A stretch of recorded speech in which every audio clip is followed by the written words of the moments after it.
What's up, guys? This is CJ from Watchdog Tactical, and today we're going to be tackling the setup of the Q Fix. This gun's pretty cool. Q makes some of the coolest guns on the market. Everybody knows that.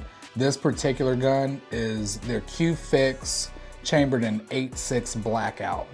So if you're not familiar with 8.6 Blackout, it's a cartridge that Q designed, kind of like they designed the 300 Blackout. It is a very weird round, but it really does some hurt. So stepping down the round, you're looking at a 338 Lapua round and a 308 casing that's been necked down and kind of set up for the Q itself. So with that 338 Lapua round, they were able to make it come through this 8-inch barrel on a 1 and 3 twist, which is giving it crazy spin, and somehow they made it do some cool distance shots, and as well subsonic is pretty dope. So let's go ahead and do a quick breakdown and show what we have built right here. So the gun itself, it came from the factory with this one-piece receiver, the trigger, the 45-degree selector switch, the 45-degree throw. That's all from the factory. I think Q did an amazing job putting all that together in this rifle. So we'll start from the back and we'll go to the front. I'll kind of tell you what's stock on it, what we upgraded on it. So first off, you have their adjustable stock. So you can move this up and down, this back. You can move the pad on the back up and down.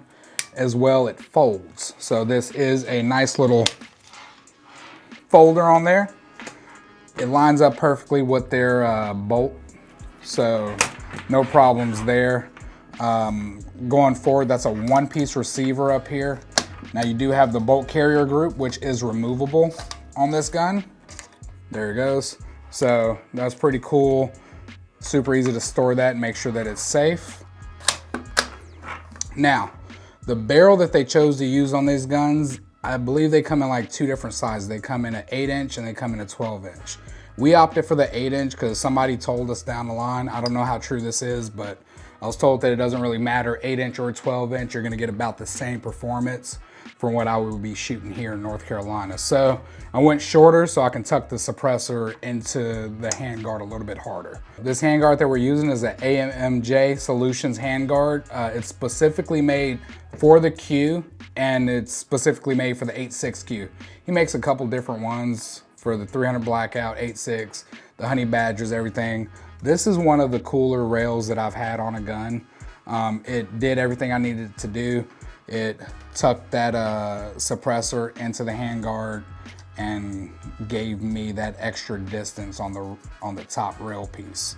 It did come bare. I believe that he ships them black anodized, but we just wanted to do something slightly different, so we did a little bit of gray tiger stripe on there just to make it pop, and then we kind of kept all of the colors somewhat similar to the rest of the rifle to make it all pull together. We have the Q Innovations pork chop. I decided to go with the pork chop and not the short chop, mostly for the size. This is Q's dedicated 8.6 Blackout suppressor. Now you can use it for other stuff, but it works amazing on this platform, which, you know, I would hope it would. They made it for it. Of course, you got to put good glass on this. Now in the video, you're gonna be seeing me shoot a SIG Tango 6 Tactical.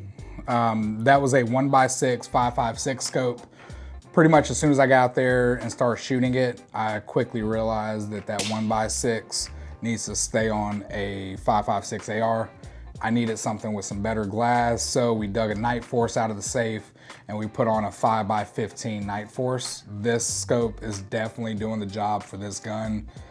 This is not a spray multiple rounds type of gun. This is a precision rifle. You're gonna get one shot and you wanna make that shot count. You wanna put better glass on. So we did switch the 1x6 to a 5x15. That was a heck of a difference for performance. And of course, I still have a small little RMR Type 2 off to the side. That's basically for anything within 60 to 100 yards that I could just pluck real quick. So I have been in hunting stands before and I have missed, unfortunately, for being too close sometimes of 5x15 scope's not gonna be the best if something's right up on you. So that's why we did the 45-degree offset with the Trijicon. We have a Trigi mount on there. So that kind of balances out both sides of what I'm trying to do. Then to kind of finish the whole build out, we threw, of course, like a bipod on there. I know you internet haters, you guys gonna say, why'd you put a mag pull on that? It's what I had around and it works good, so I don't really care. I'm not gonna switch it until I find something better. Besides the bipod, we did a Area 419 resting bag. So that's a sandbag specifically made to mount onto rifles to be able to give you a sturdy shooting position on a barrier. So we were just kind of trying to make this gun into a all-around bolt action, kind of do everything gun. So I think we accomplished it. So there's two real big things that we were trying to do with this. The first big thing is I live in North Carolina.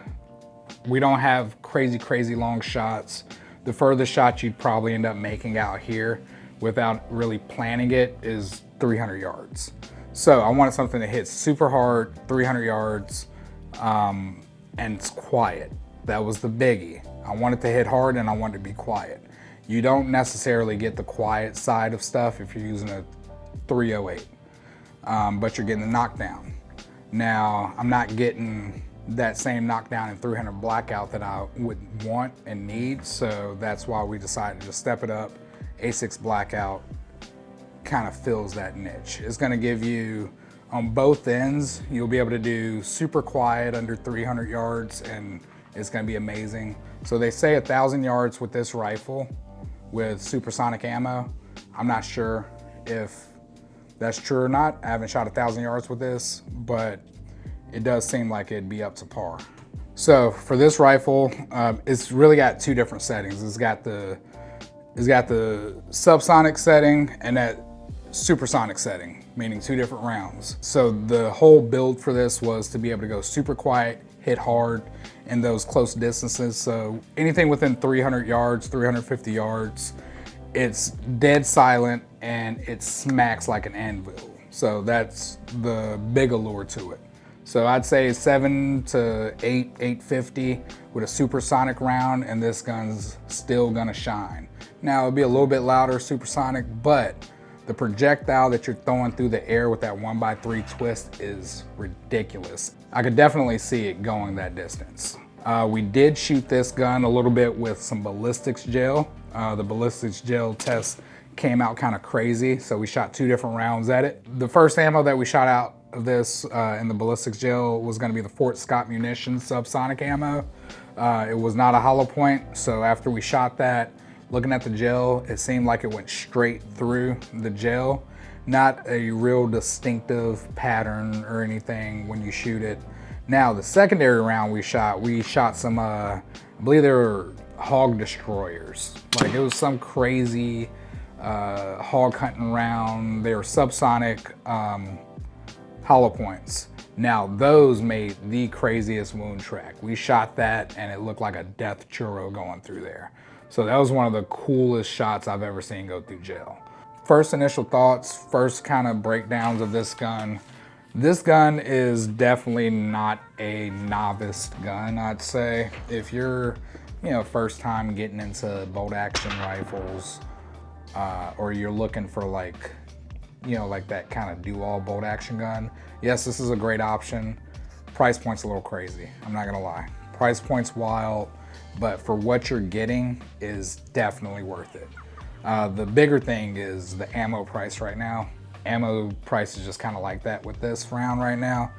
Q did just drop their boombox, so luckily with a semi-auto version of this actually hitting the market hard, we'll get more ammo companies coming out with more rounds for this. But until then, I plan on reloading most of my rounds to try to save on my brass, and 338 Lapua projectiles are reasonably priced. So I kind of feel like I can probably make them cheaper than I can buy them. So I'm not a big reloader by any means, but sometimes when you realize you've been defeated with ammo costs, you just gotta do what you gotta do. So the gun itself, set up on a bipod platform or set up on any type of like shooting tripod, is outstanding. It feels good in the hand. All the controls are very intuitive. I don't have to really play with it too much. I can sit here and really square up with the gun, be able to flip the safety off super easy. And then the trigger for this is like no other trigger. So super soft, super responsive. So you have a little wall right there, a little bit of pressure. I love it. It feels very much at home once you sit behind this gun and kind of square up. The recoil on a couple of the shots, you can see that it's bouncing around a little bit. That's to be expected. It's a big round going through that barrel and I'm not holding down the front. It is what it is. But the recoil on my shoulder, very minimum. I'd say the recoil is maybe like a 5.56 level recoil. It does have a little thump to it, but like it's not bad. It's not bad at all. I'll be real, I think I've shot in spicier 300 Blackout rounds than I have this. So I'd say right on par, 5.56 type of recoil. These pads are super nice. So like the pads that Q makes for these, for them to go up and down, it does give you a lot of elevation. You can adjust the cheek wells on this. You can adjust this back and up. I kind of had it set up how I wanted it. So one of the big changes from going from the first iteration of what we shot at the range to this is the addition of this Night Force scope. Originally, I put a 1x6 Tango 6 tactical on there. It felt good, it looked good while I had it on there, but the second I shot it, I immediately realized that I need something with a little bit better magnification if I'm actually trying to use it as a hunting rifle. So if you got a fix 300 Blackout, 1x6, no problem. This, I would say, throw a little bit stronger scope on that. Don't skimp on it. You're gonna regret it, and then you're just gonna end up buying it twice. This is one of those guns, like, I don't know if like you actually need it in your collection. Like, it's not a need, it's a want. If you want this gun, absolutely, you got the baddest thing on the market. You got some of the hardest hitting, quietest bolt action gun on the market. And trust me when I say it hits hard. Now, do you need it? Needs a very weird word. So, I mean, I feel like I needed this, but I probably didn't. But I needed it, so I got it. Don't tell my wife. I did not tell her how much I actually paid for this gun. So there's that. So you're probably telling yourself, you know, I need a fix.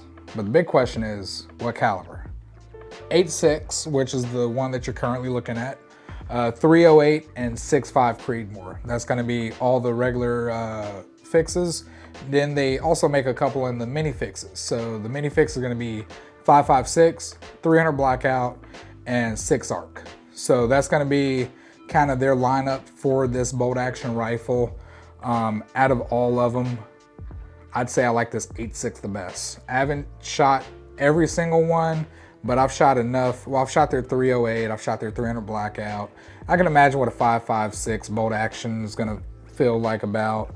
So I would say throughout all those options, the 8.6 is probably gonna hit the hardest. It's gonna be the quietest and kind of give you your best bang for your buck as far as having a subsonic and a supersonic round that makes this rifle two different rifles.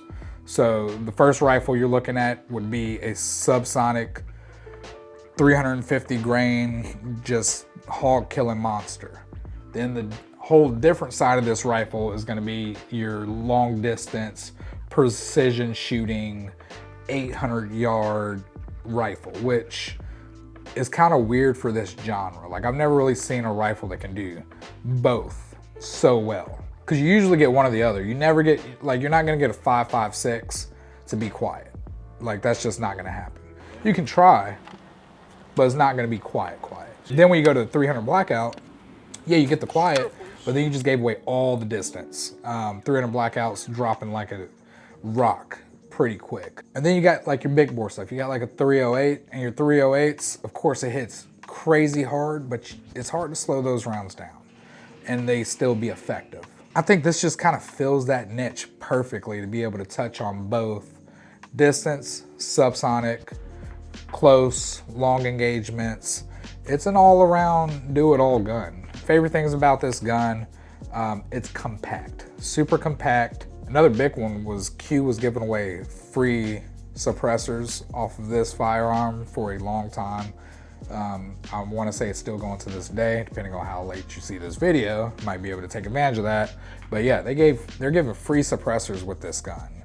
So you buy the gun and they give you a whole can for free. I think you get to choose from like the pork chop, the short chop, jumbo shrimp, and it was one other. Maybe the trash panda, I'm not sure. But that's ridiculous. They're giving away that with this, so kind of cool. I don't have to try very hard to manipulate this thing. It's right there. Those switches are super nice. Kind of remind me of like a Radian 45 degree. Love it. It does feel super easy to manipulate this bolt. So that's a short stroke bolt system. They do a very good job. They've done a very good job of this. All right, so if you're looking up this video, you're probably asking yourself, why would I spend this much on this rifle? It does everything, dude. This rifle literally does everything. For a bolt gun, throw out your granddaddy's 30-06, the 30-30s, your 308 bolts. This is doing it. It's got the distance and it's got the sound quality. I mean, like, you're within 350 yards and this thing is whisper quiet. Your game will never hear you coming. Then you still got the distance, which is crazy. So per Q, it's crazy overbuilt. Like, the build quality is ridiculous. I don't think I see anything on there that I would change. They got it super light, and I've seen like they've literally cut down any extra material that they don't need on here.